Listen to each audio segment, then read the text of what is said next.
I stood in the parking lot of Riverside Cemetery, watching the last mourners drive away. Grandma's funeral had ended an hour ago, but I couldn't make myself leave. My hands gripped the steering wheel so tight my knuckles had turned white. In my glove compartment sat a manila envelope that would change everything. Inside was a deed. Signed, notarized, legal. The Victorian house on Maple Street, the one with the wraparound porch and the garden Grandma had tended for 47 years, was mine. Had been mine for 3 years. But nobody else knew that. Please take a moment to support our channel. Click subscribe and leave a comment telling us your location. Your support helps us share more stories like this one. My phone buzzed. A text from my cousin Bridget. Mom's at the house. Says Grandma promised it to her. You should probably come say goodbye to the place. My stomach dropped.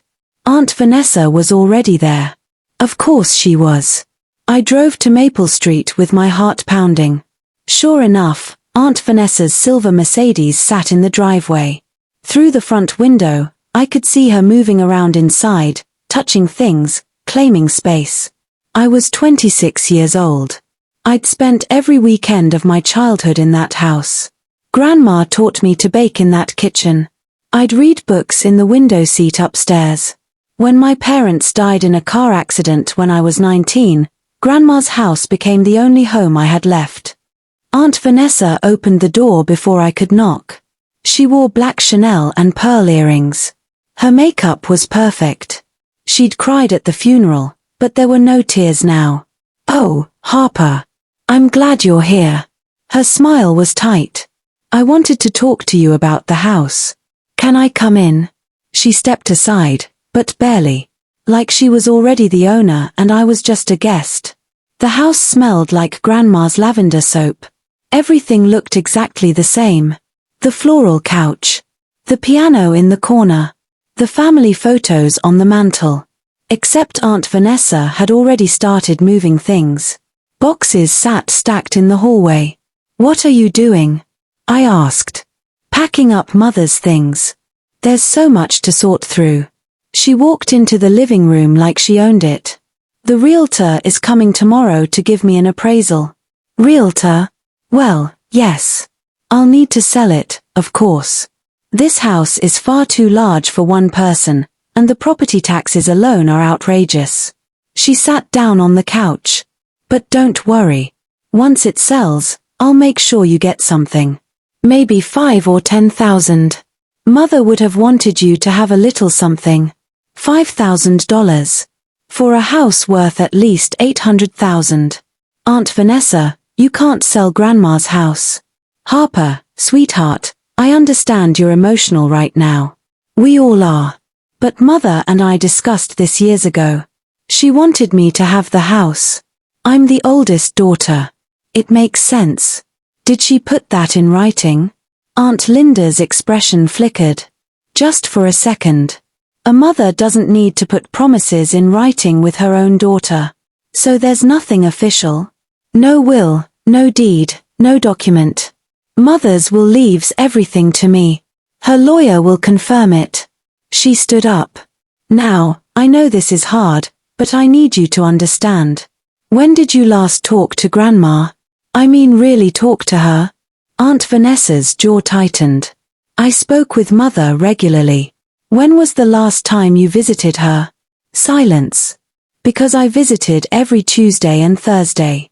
I took her to doctor appointments. I fixed her meals when she got too weak to cook. Where were you, Aunt Vanessa? I was busy with my life, Harper. Some of us have responsibilities. Families. Careers. Her voice turned cold. Just because you had nothing better to do than play caretaker doesn't mean you inherit a house. The words stung because she meant them to. Aunt Vanessa had always been good at finding the soft spots. My phone rang. Unknown number. I almost ignored it, but something made me answer. Hello. Is this Harper Caldwell? A man's voice. Professional. Yes. This is Detective Marcus Flynn with the Portland Police Department. I'm calling about your grandmother, Beatrice Caldwell. We need to speak with you about some irregularities in her financial records. Can you come down to the station? I looked at Aunt Vanessa. She was watching me, trying to read my expression. I can be there in 20 minutes. When I hung up, Aunt Vanessa's face had gone pale. Who was that? The police. They want to talk about Grandma's finances. She recovered quickly. Too quickly. Oh, that. Yes, there was some confusion with one of Mother's accounts. Just a clerical error. I've already spoken with them. Nothing to worry about. But I saw the fear in her eyes. At the police station, Detective Flynn led me to a small office. He was in his 50s with kind eyes and a wedding ring worn thin from years of wear. Thank you for coming in, Miss Caldwell. I'm sorry for your loss. Thank you. What's this about? He opened a folder.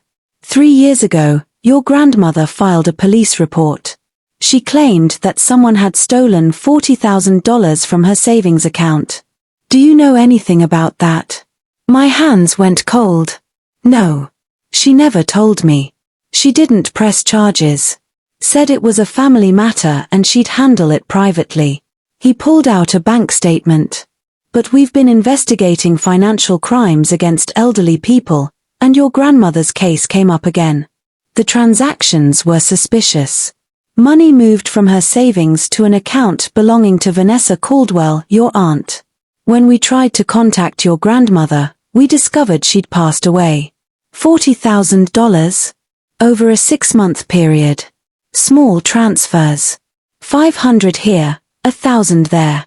Easy to miss if you're not watching closely. He leaned forward. Your grandmother told the investigating officer that she'd confronted the family member and they'd promised to pay it back. But they never did. I felt sick. Does Aunt Vanessa know you're looking into this?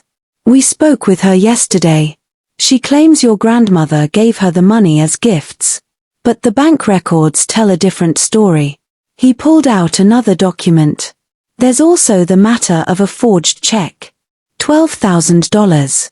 Your grandmother's signature, but the handwriting analysis shows it wasn't her. What happens now? That depends. If you want to press charges on behalf of your grandmother's estate, we have enough evidence to move forward. But I need to ask, are you the executor of the estate? I don't know. Aunt Vanessa says she's inheriting everything. Detective Flynn frowned. You should speak with your grandmother's attorney. According to our records, Beatrice Caldwell met with a lawyer named Patricia Ewan about a year before she died. She might have updated her will. I left the police station with Detective Flynn's card and a phone number for Patricia Ewan. Patricia Ewan's office was in a brick building downtown. Her assistant got me in within the hour. Miss Caldwell. I'm so sorry about Beatrice. She was a wonderful woman. Patricia was in her 40s, with short black hair and a firm handshake. I've been trying to reach you since the funeral, but the only number I had was disconnected. That was my old phone. What's going on? Patricia pulled out a thick file. Your grandmother came to see me 3 years ago. She was very upset. She told me that her daughter had stolen from her and that she no longer trusted Vanessa to handle her affairs. She knew. About the money. Yes. And she wanted to make sure it didn't happen again. Patricia opened the file. Beatrice made several changes to her estate plan. First, she updated her will. She left the house and the majority of her assets to you. Vanessa receives $10,000, exactly what she would have gotten if she'd paid back what she stole. I couldn't breathe. The house, the contents, her savings accounts, her investment portfolio. Everything except a few specific bequests to charity. Patricia pulled out another document. But Beatrice went one step further. She didn't want to wait until she died. 3 years ago, she signed the house over to you. She filed a deed transfer. The house has been in your name since then. She just never told anyone. Why? She was afraid Vanessa would contest the will if she knew. But a deed transfer is ironclad. The house was already yours. She just kept living in it, paying the taxes, maintaining it. Legally, you owned it, but she had a life estate. Now that she's passed, you have full ownership. I pulled out the envelope from my purse. The one I'd been carrying since Grandma gave it to me 3 years ago. The one she'd made me promise not to open unless something happened to her. Inside was the deed. And a letter. My dearest Harper, Grandma's handwriting was shaky but clear. If you're reading this, I'm gone. I'm sorry I never told you about the house. I wanted you to have it, but I was afraid of what Vanessa would do if she found out too soon. She's always been good at manipulating people, at making herself the victim. I couldn't risk her taking this from you like she took so much from me. The house is yours. I signed it over 3 years ago after Vanessa stole from me. I went to the police, but I couldn't bring myself to send my own daughter to jail. Instead, I made sure she could never take anything else from me or from you. You were the one who showed up. You were the one who cared. You earned this house with your love, your time, your presence. Don't let Vanessa guilt you into thinking otherwise. I love you, sweetheart. Make the house your own. Fill it with joy. And maybe someday, when you have children of your own, you can teach them to bake in that kitchen the way I taught you. All my love, Grandma. I was crying by the time I finished reading. Patricia handed me a tissue. There's one more thing. Your grandmother set up a separate account, a trust fund. She'd been putting money aside for years. There's about $75,000 in it. For repairs on the house, she said. Or for whatever you need. I drove back to Maple Street. Aunt Vanessa's car was still there, along with a moving truck now. She was really doing it. Really moving in. I parked and walked up the porch steps. The front door was open. I could hear Aunt Vanessa inside, directing movers. Be careful with that lamp. It's an antique. Yes, take the dining room table. All of it. I stepped inside. Aunt Vanessa turned. Harper. I thought you left.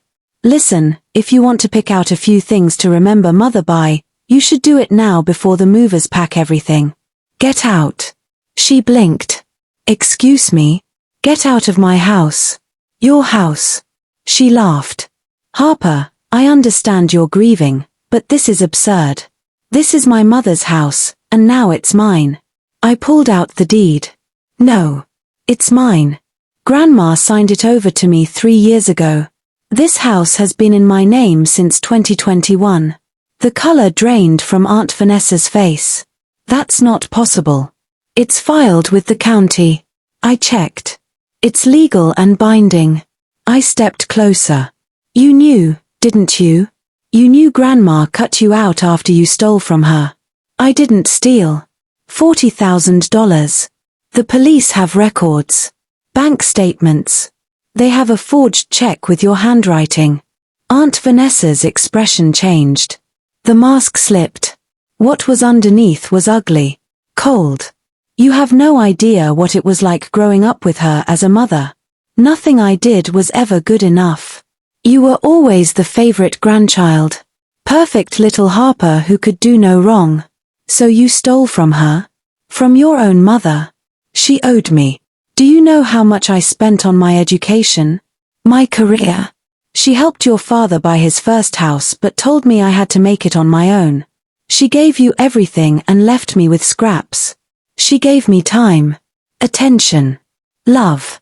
Things you never bothered to give her back. Because I was busy building a life. I had a husband, children, a career. I couldn't drop everything to play nurse. Neither could I. I had a job, friends, a life. But I showed up anyway because that's what you do for people you love. Aunt Vanessa's hands were shaking. If you try to kick me out, I'll fight you. I'll contest the deed. I'll tie this up in court for years. Go ahead. Try it. But while you're at it, you'll have to explain to a judge why you stole from an elderly woman. Why you forged checks. Why you never paid her back. I pulled out Detective Flynn's card. The police are building a case. They're waiting for me to decide if I want to press charges. You wouldn't. Wouldn't I? You were going to sell Grandma's house and give me $5,000 out of charity. You called me a caretaker like it was an insult. You've spent the last 3 years telling everyone who'd listen that I was taking advantage of Grandma, isolating her, manipulating her. Aunt Vanessa's lips pressed into a thin line. I have a lawyer. I have the deed. I have bank records. I have witnesses who saw you steal from Grandma. My voice was steady now. Strong. So here's what's going to happen. You're going to tell these movers to leave.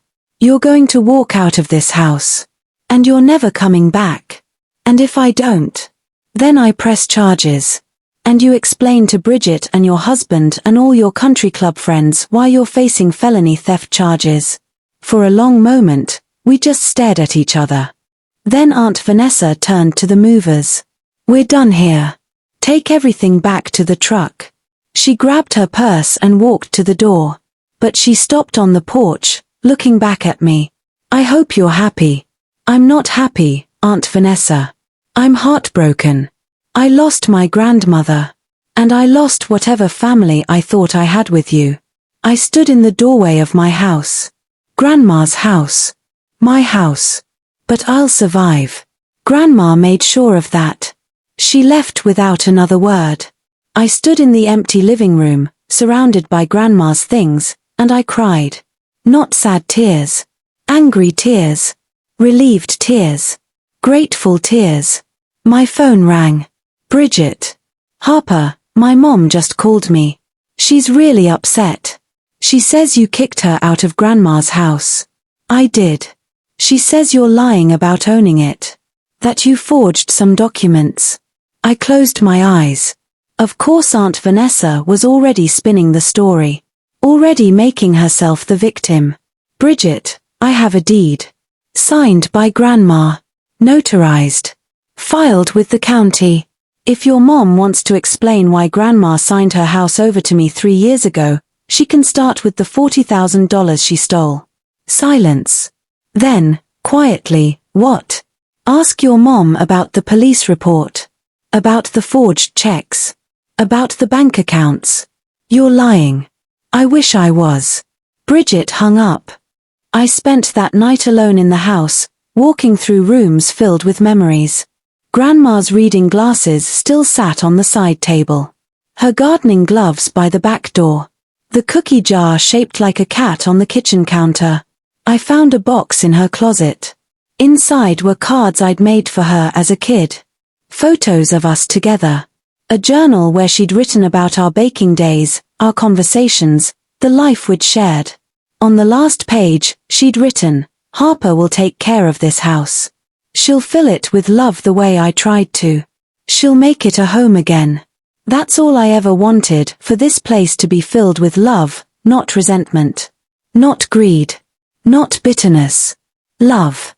I slept in my old bedroom that night. The one with the window seat and the tree outside that scraped the glass when the wind blew. In the morning, I called Patricia Ewan. I want to press charges, I said. My grandmother filed a police report. She documented the theft. She did everything right except actually follow through. So I'm following through for her. Are you sure? This will get messy. Vanessa will fight back. I'm sure. The legal process took 8 months. Aunt Vanessa hired an expensive lawyer and tried to argue that Grandma had been mentally incompetent when she signed the deed over. But I had medical records proving Grandma's mind was sharp until the very end. I had witnesses. I had evidence. Aunt Vanessa tried to paint me as a manipulator who'd isolated Grandma and convinced her to change her will. But the police records told a different story. The bank statements told a different story. Detective Flynn's testimony told a different story. In the end, Aunt Vanessa took a plea deal. She repaid the $40,000 plus interest and penalties. She received probation and community service. No jail time, but a permanent record. A conviction. Bridget stopped speaking to me entirely. She blamed me for destroying the family and persecuting her mother. Other relatives took sides. Some believed Aunt Vanessa's version, that I was a gold digger who'd manipulated a sick old woman. Others believed me but thought I should have just let it go for the sake of family peace. But a few people surprised me. My cousin Wesley, Aunt Vanessa's younger brother, called me. "I believe you," he said. "Vanessa's always been like this. Taking things that weren't hers, then acting like the victim when she got caught. I'm sorry I didn't see what was happening with Mom. It's okay." "No, it's not. But I'm glad Mom had you. I'm glad she knew someone really cared." I kept the house. I renovated the kitchen, keeping Grandma's vintage stove but adding modern appliances. I planted new flowers in the garden, roses and daisies and lavender. I hosted a dinner party and invited the few family members who still spoke to me. I started a baking blog, sharing Grandma's recipes and stories about our time together. The house stopped being a museum to the past and became a living, breathing home again. On the 1-year anniversary of Grandma's death, I planted a dogwood tree in the backyard. Her favorite. I stood there with the shovel in my hands, dirt under my fingernails, and I felt her presence. Not in a ghostly way. Just in the sense that everything she'd taught me, everything she'd given me, was still here. Still alive. Aunt Vanessa sent me a letter about 6 months after the trial. No return address. Just a single page. "You took everything from me. My reputation, my relationship with my daughter, my mother's house. I hope you're happy. I hope it was worth it." I read it once, then I burned it in the fireplace. Because she was wrong. I didn't take anything from her. She took from herself the day she decided that money mattered more than love. That her own comfort mattered more than her mother's trust. That winning mattered more than family. I didn't take Grandma's house. Grandma gave it to me. There's a difference. And yeah, I am happy. Not because Aunt Vanessa suffered consequences, though I won't lie and say there isn't some satisfaction in that. I'm happy because I'm home. Really home. In a place that was built on love and sacrifice and showing up. I'm happy because every time I bake cookies in this kitchen, I remember Grandma's hands guiding mine. Every time I sit in the window seat with a book, I remember lazy Sunday afternoons. Every time I walk through that garden, I remember her teaching me that beautiful things take time and patience and care. Aunt Vanessa wanted the house as an asset. A financial win. A trophy. I wanted the house as a home. And that's exactly what I got. I'm 30 now. The house is paid off, Grandma had no mortgage. I've dated a few people, but nobody serious yet. My social work job doesn't pay much, but between that and some freelance writing, I make enough. I'm not rich. But I have a home. A real one. Last week, a young couple walking by stopped to admire the garden. They were pregnant, looking at houses in the neighborhood, dreaming about the future. "This is the most beautiful house on the street," the woman said. "Whoever lives here must really love it." I smiled from the porch. "I do. My grandmother left it to me. You're so lucky." I thought about that word. Lucky. Was it luck that I showed up every Tuesday and Thursday? That I held Grandma's hand through chemo? That I learned her recipes and listened to her stories and made sure she wasn't alone? No. That wasn't luck. That was choice. That was love. "Yeah," I said finally. "I really am. Because the thing about houses, they're just wooden nails and paint until someone fills them with meaning." Aunt Vanessa saw dollar signs. I saw home. And in the end, home won. I stood on that porch, my porch, and watched the couple walk away, hands clasped, dreaming their dreams. The sun was setting, painting the sky gold and pink. Inside, dinner was cooking. Something from Grandma's recipe box. Chicken and dumplings, her specialty. Tomorrow, I'd work in the garden. Maybe I'd bake bread. Maybe I'd sit in the window seat and read. Maybe I'd do nothing at all except exist in this space that was mine. Truly mine. The house creaked and settled, the way old houses do. Like it was breathing. Like it was alive. "Thanks, Grandma," I whispered to the evening air. For everything. The wind rustled through the dogwood tree. And for just a moment, I swear I smelled lavender soap. I smiled, went inside, and closed the door. Home.